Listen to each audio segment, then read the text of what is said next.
ദേശീയ ഭക്ഷ്യഭദ്രതാ നിയമപ്രകാരം അർഹരായ കുടുംബങ്ങൾ മുൻഗണനാ റേഷൻ വിഭാഗത്തിൽ ഉൾപ്പെടുത്തി സംസ്ഥാന സർക്കാർ 100 ദിന കർമ്മ പദ്ധതിയുടെ ഭാഗമായി 73,024 പൊതുവിഭാഗം റേഷൻ കാർഡുകൾ മുൻഗണനാ വിഭാഗത്തിലേക്ക് മാറ്റി. സംസ്ഥാനതല വിതരണോദ്ഘാടനം തിരുവനന്തപുരത്ത് മുഖ്യമന്ത്രി നിർവഹിച്ചു.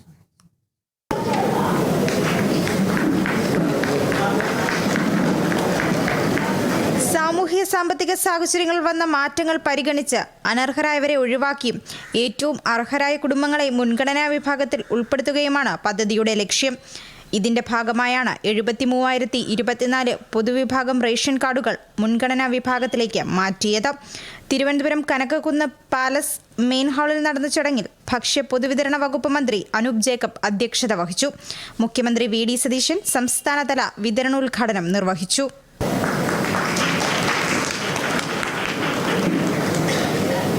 ഒരുപാട് കാലങ്ങളായി പരിഹരിക്കപ്പെടാതെ കിടന്ന വിഷയമാണ് സിവിൽ സപ്ലൈസ് വകുപ്പ് വളരെ ചുരുങ്ങിയ കാലയളവിൽ നടപ്പിലാക്കിയതെന്ന് മുഖ്യമന്ത്രി വി ഡി സതീശൻ പറഞ്ഞു. വളരെ പെട്ടെന്ന് അത്ഭുതകരമായ വേഗത്തിൽ ആ തീരുമാനം നടപ്പിലാക്കുകയും ഞാൻ ബഹുമാനപ്പെട്ട സിവിൽ സപ്ലൈസ് മന്ത്രിയെയും സെക്രട്ടറിയെയും ഉദ്യോഗസ്ഥരെയും പ്രത്യേകമായി കാര്യത്തിൽ അഭിനന്ദിച്ചു. 50,000 കാർഡുകൾ കൊടുക്കാൻ തീരുമാനിച്ച സ്ഥലത്ത് 73,024 കാർഡുകൾ കൊടുക്കാൻ തീരുമാനിക്കുകയും അതിൻ്റെ നടപടിക്രമങ്ങൾ പൂർത്തിയാക്കി ഇന്ന് ആ കാർഡ് വിതരണം തുടങ്ങുകയും ചെയ്തു. അപ്പം 100 ദിവസത്തിന് വളരെ മുമ്പ് തന്നെ 1-ാം തീയതിയാണ് ഞങ്ങൾ ആരംഭിച്ചത്. അതിൻ്റെ 3-1 ദിവസമായപ്പോഴേക്കും അവർ ഉറപ്പ് തന്ന പദ്ധതി നടപ്പിലാക്കാനുള്ള കാര്യക്ഷമതയാണ് ഈ വകുപ്പ് പ്രകടിപ്പിച്ചത്. തീർച്ചയായിട്ടും അത് അഭിനന്ദനാർഹമായ കാര്യമാണ്.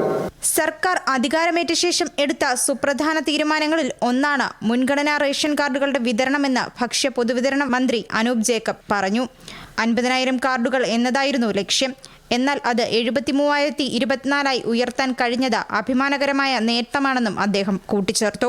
അഭിമാനകരമായ ഒരു നേട്ടമായി ചൂണ്ടിക്കാട്ടുവാൻ ഞാൻ ആഗ്രഹിക്കുകയാണ്.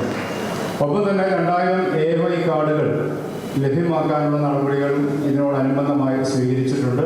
ആ കാർഡുകൾ ഇന്ന് മുതൽ ഇഷ്യൂ ചെയ്യുകയാണ്. അപ്പോൾ 73,000 പേർക്ക് ഈ മാസം മുതൽ മുൻഗണനാ റേഷൻ വിഹിതത്തിലേക്ക് അവരെ കൂടി ഉൾപ്പെടുത്തുവാനുള്ള നടപടികൾ നമുക്ക് സ്വീകരിക്കാൻ കഴിയും.